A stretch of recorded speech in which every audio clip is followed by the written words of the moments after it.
Oke, halo semuanya. Oke, di materi kali ini kita akan masuk ke materi JavaScript. Oke, oke, JavaScript. Oke, nah apa itu JavaScript? Oke, mungkin dari teman-teman ada yang udah tahu atau ada yang belum tahu gitu ya, apa itu JavaScript. Oke, JavaScript itu adalah bahasa pemrograman, oke, yang dimana JavaScript itu sangat powerful, oke, yang nantinya kita bisa membuat sebuah aplikasi untuk Android, untuk iOS, untuk desktop. Nah, kita bisa menggunakan JavaScript atau untuk web gitu ya. Oke, oke, JavaScript itu adalah bahasa pemrograman yang dimana bahasa pemrograman itu ada banyak gitu ya, bukan hanya JavaScript aja. Misal kita contoh di sini bahasa pemrograman populer gitu, populer kayak gini. Oke, kita lihat di gambar aja. Nah, misal di sini kita lihat, nah 10 bahasa pemrograman paling populer. Nah, di sini ada JavaScript, PHP, ada C++, Dart, Java, Go, Swift gitu ya, dan yang lainnya, Python dan Kotlin.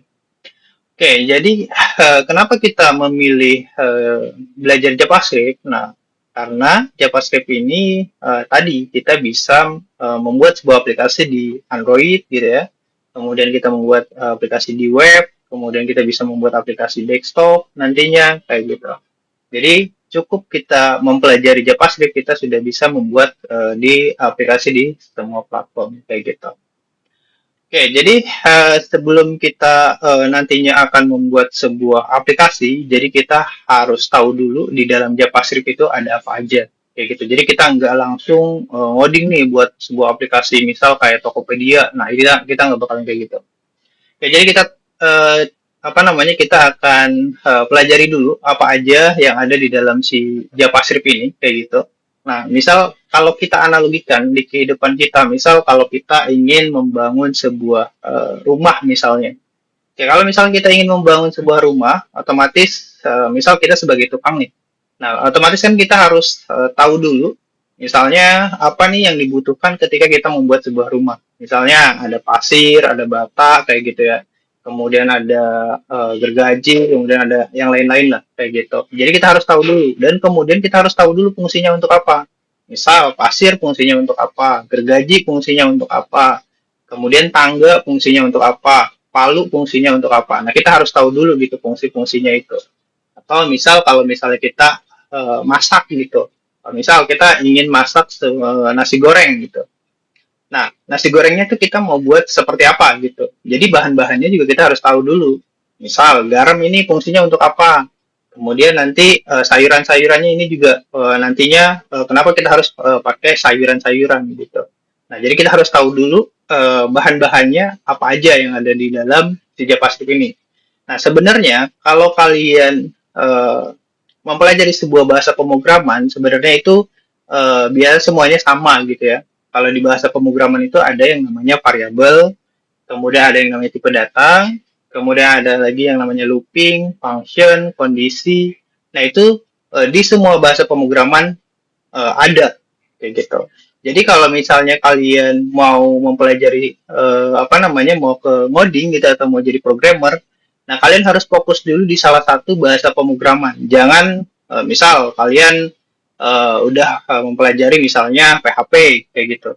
Nah, tapi kalian belum paham nih gitu untuk yang tadi kayak variabel, tipe data, function, kalian belum paham gitu. Tapi kalian udah mau switch ke bahasa pemrograman lain. Nah, sebaiknya kalian harus fokus dulu di satu bahasa pemrograman. Misal kalian belajar JavaScript. Nah, sebelum kalian paham itu, kayak tadi tuh, yang bahan-bahannya itu, nah kalian jangan dulu switch ke bahasa pemrograman lain. Kayak gitu. Jadi kalian harus fokus dulu di satu bahasa pemrograman ini.